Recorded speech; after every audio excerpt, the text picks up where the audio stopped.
Hi, and welcome back to the Positive Prepper.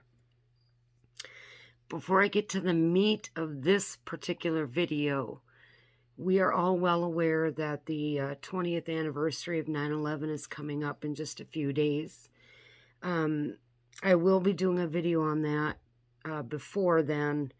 I just want to say that I believe we may be under an imminent threat, but I will cover that in my next video. So I just wanted to put that out there that I have to be careful how I say things, so it's going to take me a little bit to get that right. So for this video, this is about urban prepping. It's easy for me to talk about rural prepping because, well, I've lived here. I've always lived in a rural setting. So I have plenty of space for a garden, canned goods, water catchment systems, perimeter defense, whatever I might need, I've got the space to do it.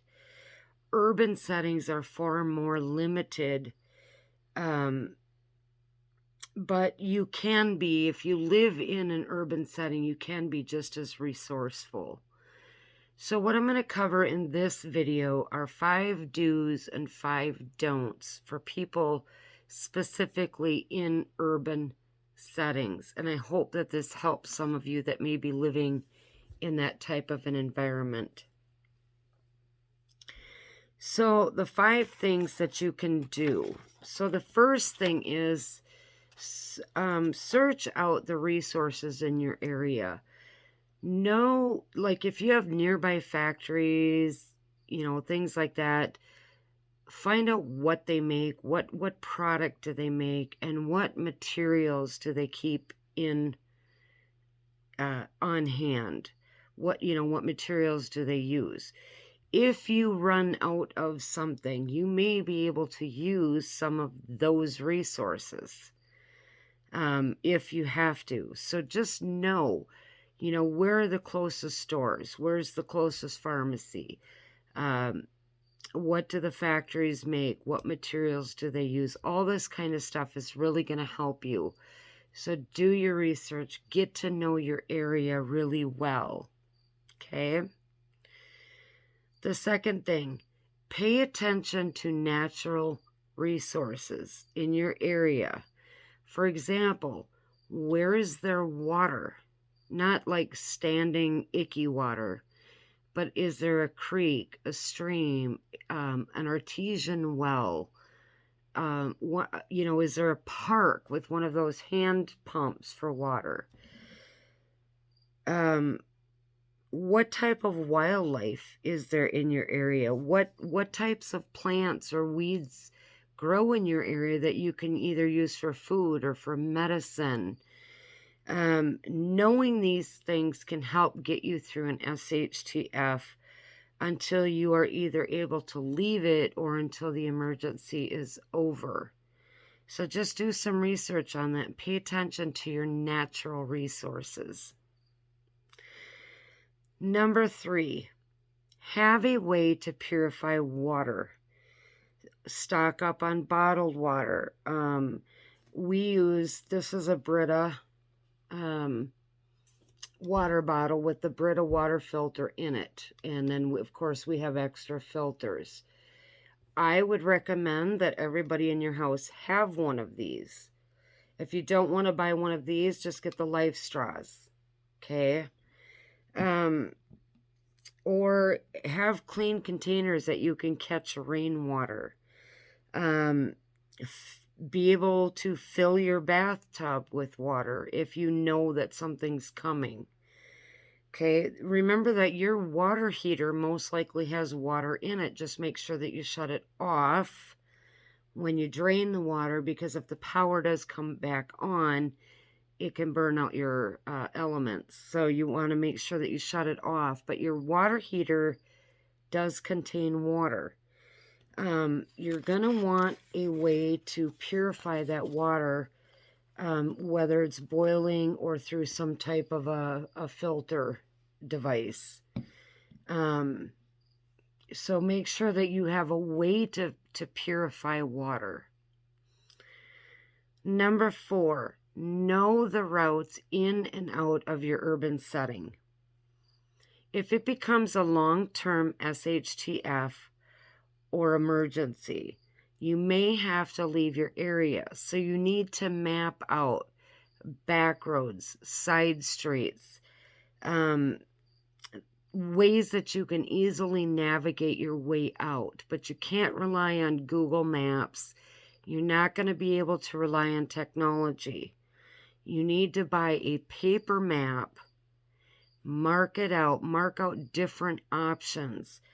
And then when you do that, drive those so that you can see what kind of environment you're driving into, what's in those areas. Are they heavily populated? How long will it take you to take that route from your current location to whatever your destination would be? Actually drive those routes, okay? Take some time to do that. It's super important that you actually drive it. You know what the road conditions are.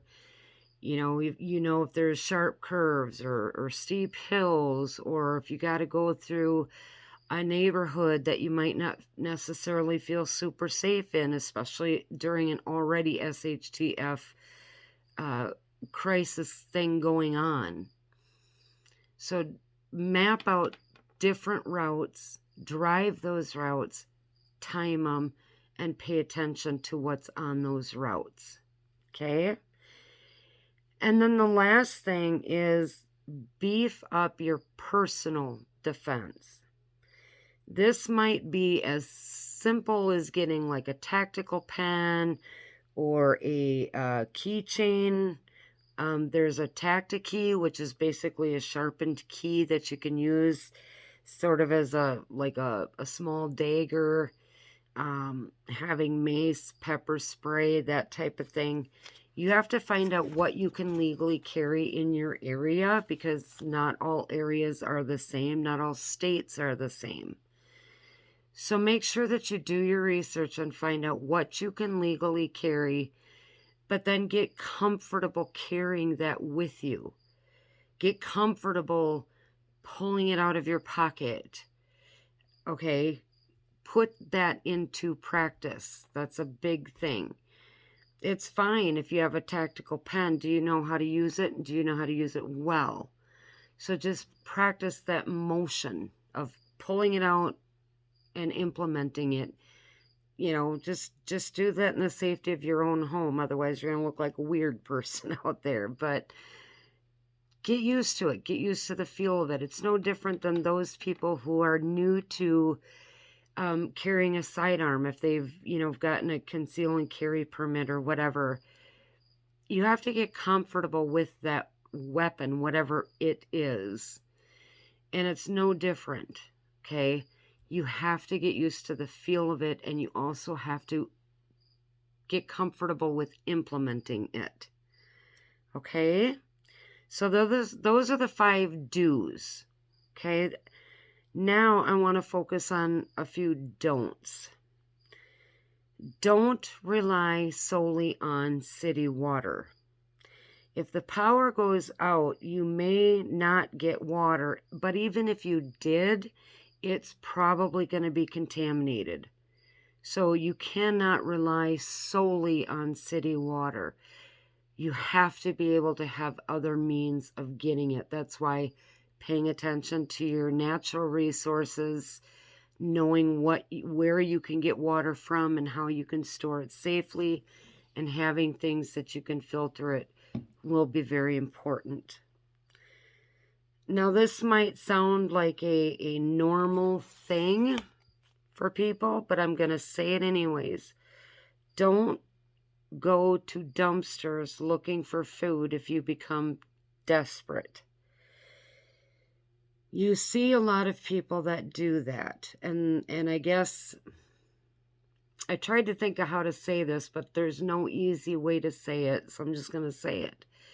People that have lived on the streets know what dumpsters are safe. safer. For example, the ones right behind a fast food restaurant, for example. But if you are not used to that type of action or behavior, it can put you at risk for broken glass, needles, diseases, all kinds of things. Don't rely on that. That's why it's important to know what your natural resources are, know what weeds and flowers you can eat and use as medicine.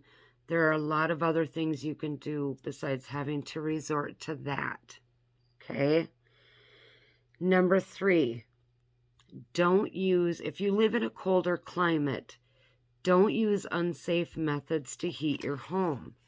For example, don't run gas-powered heaters. Don't run your car to heat up the house or the garage. Carbon monoxide poisoning.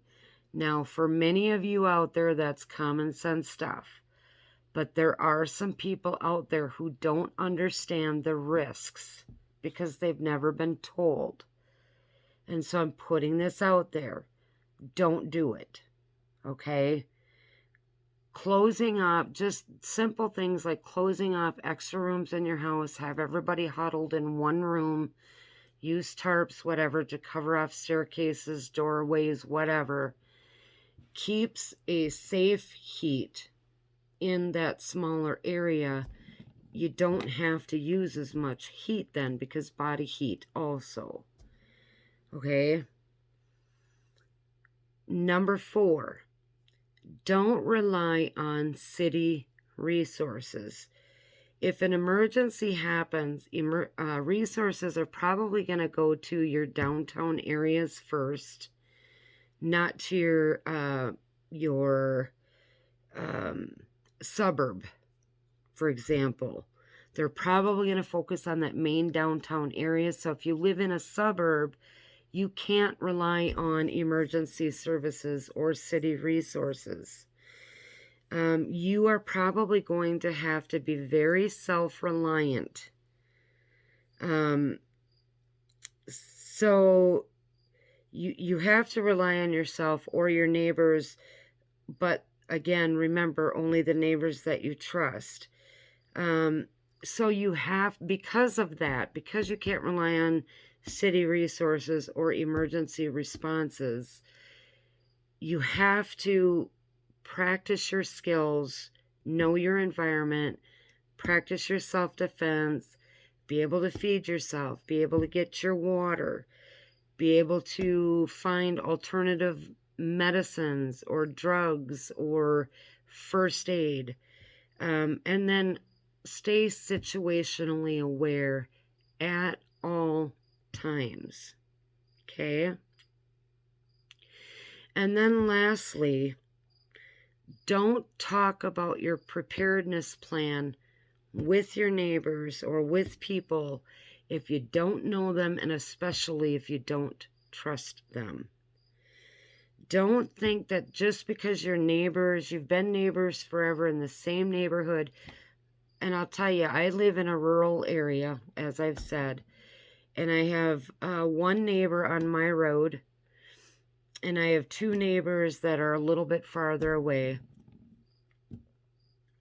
But I don't know them, and I've been here for years.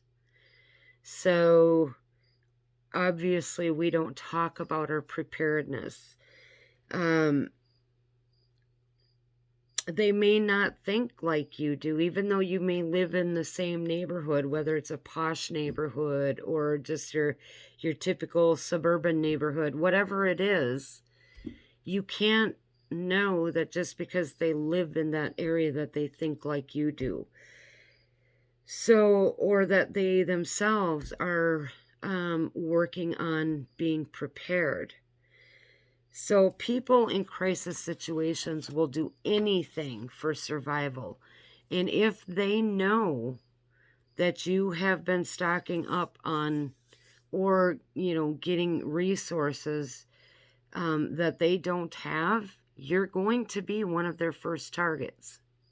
So don't talk about your preps unless they are people that think like you do and people that you can absolutely trust with that kind of knowledge. It's no different than a mag group, right? You can't let people in that you don't trust. So those are the 5 do's and the 5 don'ts. You know, obviously there's a lot more than that. I just wanted to do what I personally felt were 5 of each that were super important. There are some good positives living in an urban setting. For example, safety in numbers. So if you are in a pretty close-knit neighborhood and you have a band of marauders that come through, chances are you guys are going to be able to band together and stop them, as opposed to a rural setting where you're kind of on your own. And then the second positive to it is you have more readily available resources if you've done your research and you know where to find them. You know, where I live, I'm 10 minutes drive minimum from the nearest store. If I wanted like something other than a Dollar General, I'd have to drive probably about 40 minutes. Okay, so we don't have these readily available resources in a rural setting that you guys do. But you have to be aware of what you have. But that's a big positive to living in an urban setting, especially during an SHTF, because you do have more readily available resources. So no matter where you live, there's always an opportunity to prep and increase your chances of survival no matter what. So take these things. I think if I had to narrow it down to one thing, I would say put your skills into practice. And I'm actually going to do a video on that.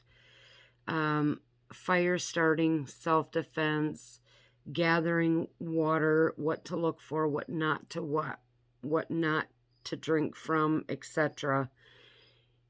But what you do have, the skills that you have, as I talked about with the, the mace, the pepper spray, tactical pen, whatever it is, using your filter for your water, all of these things, you actually need to put this into practice. Practice getting out of your environment. Practice driving those back roads. Okay? I hope that this helps some of you that live in an urban setting.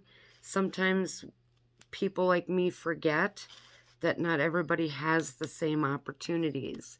So I wanted to make sure that I covered some things for you specifically. Okay? Thanks for watching. I hope this helps.